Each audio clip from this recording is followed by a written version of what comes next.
You're listening to Where You Live with Gene Sullivan.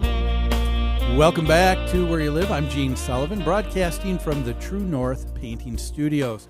The show's brought to you by American Family Insurance, the Kim Bennett Agency, and Extreme Exteriors. You can count on Extreme Exteriors for expert installation of exterior siding, roofing, soffits, fascia, decks, windows, and more. With their knowledge and experience, they can design the perfect solution to make your home beautiful and energy efficient, saving you maintenance and money for years to come. Give them a call, won't you, at 763-441-1334 and tell them Gene sent you. It's time now to hear from the Community Associations Institute. The CAI Minute is brought to you by New Concepts Rental Management. Whether you're an accidental landlord or a seasoned investor, New Concepts Rental Management can advise and guide you through every aspect of the business. Give us a call at 952-922-2500.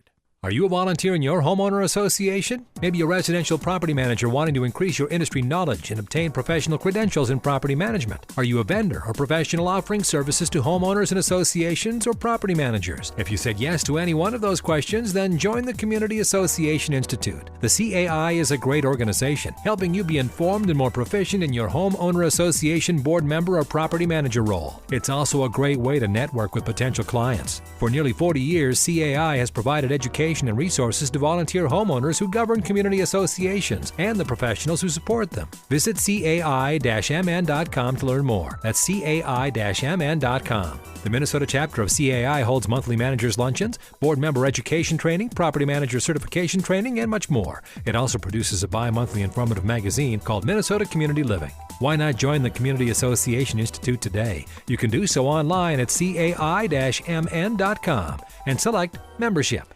Welcome back. If you're just joining us, we're talking about a story from Lexington, Kentucky. A woman was a member of a homeowners association.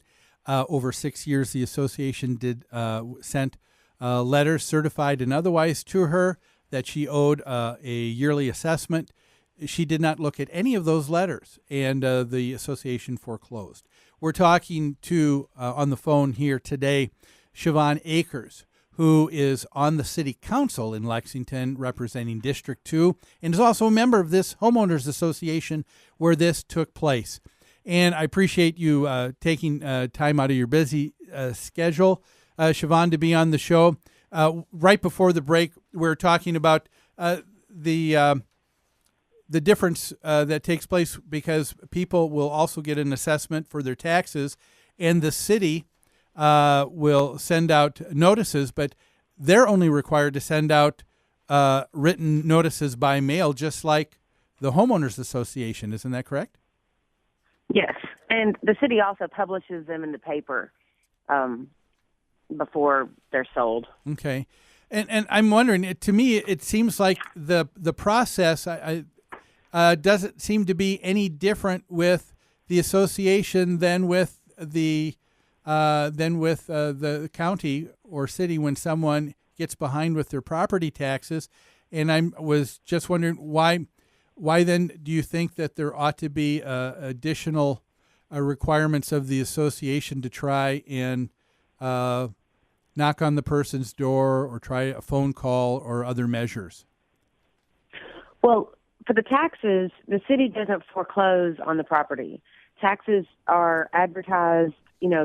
They're notified that they owe back taxes. Taxes are then listed in the paper that these people owe such back taxes, and then individuals can come and buy the amounts owed, but they don't actually own the house yet.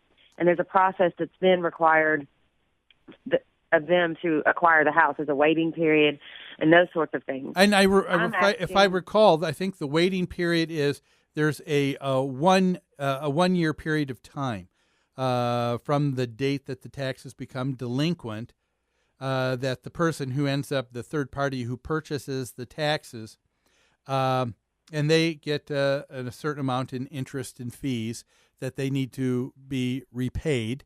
Otherwise, they get the house. But it says that after that 1 year period of time, the amount of time that the homeowner gets is only 50 days after the third party ends up bringing up this notice of this bad debt. So it sounds like the person only gets 50 days. And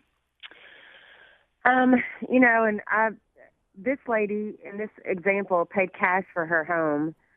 She owned it outright. She had paid all of her taxes. She had paid all the utilities on the property. She kept the property mowed. It was well kept. Mm-hmm. It was not in disrepair or abandoned or, any of those issues. She didn't owe any back taxes. She was 70 plus years old, and she was from Germany. She believed that the notices from the Homeowners Association were invitations to join the pool, which is an optional fee in the neighborhood. Mm-hmm. And again, I do believe she should have opened her mail. She should have responded to the letters. But as residents within an association, we are all neighbors there. Homeowners associations are created to maintain property values. When houses are sold or foreclosed upon below market value, that does not help property values. Okay. And for someone owing her fees were $288, I think, or something like that. It was $48 a year times 6. With the additional interest, penalties, late payments, and attorney fees, it was $4,500 is what she owed after 6 years. And most of that was paid to the attorney. So the neighborhood association didn't really benefit. And actually, the home was purchased by a renter, an organization with lots of rental properties.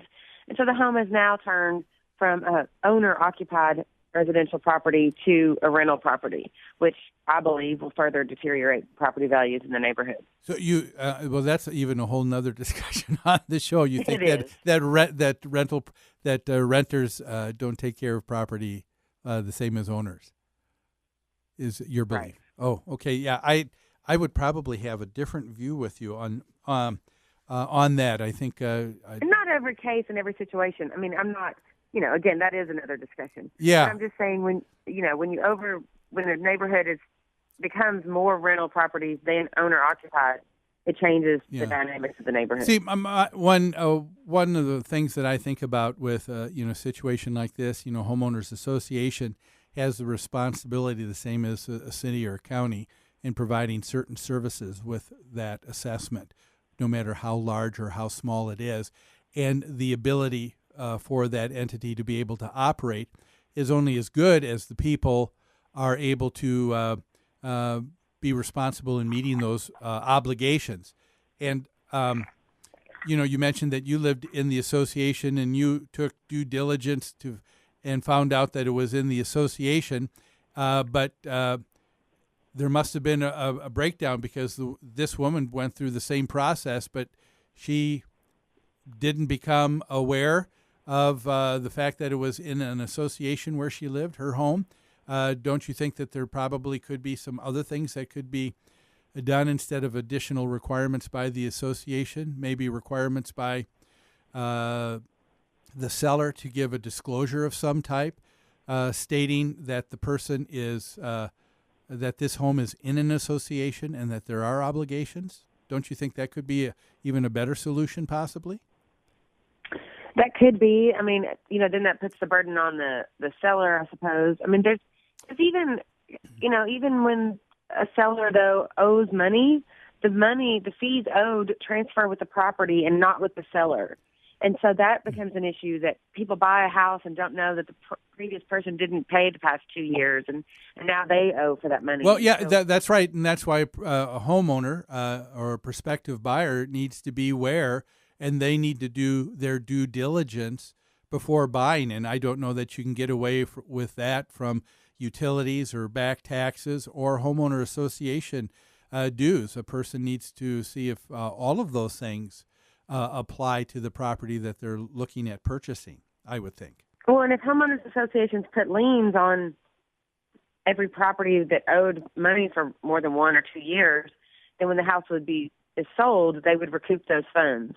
And so that's why I'm not sure. I don't understand why foreclosure is necessary when you couldn't just put the lien on or freeze the bank account or garnish the wages or some other mechanism, or wait until the house is sold and then recoup the funds. Yeah. That's what I don't understand why actually taking the house is necessary.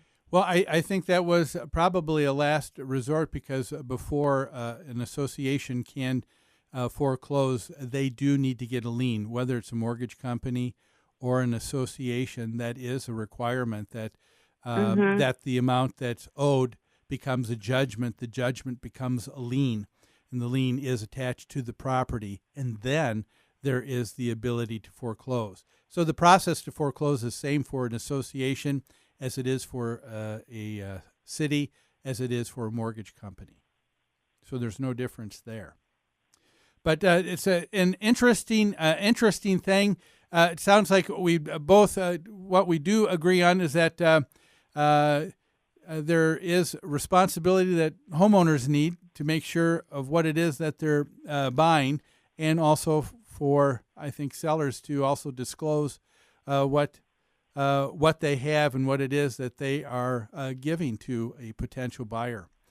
Well, and to realtors to disclose it as well. Yes, and in Minnesota, that's exactly what's required. It's required by law here that a realtor must help that seller make sure that certain disclosures are met, and they need to make sure that if the association's in an association, the governing documents, the amount of money that needs to be paid for assessments to the association, and all of that needs to be disclosed. The buyer needs to be aware of it and sign off on it. And they get a 5-day right of rescission. So even after they've agreed to a purchase agreement, they need to look at that before things come to its conclusion. So that I would probably recommend, coming from Minnesota, that would be a great way to go, because it lets people know from the very get-go. But I really appreciate your time. Thanks for taking time to be on the show today.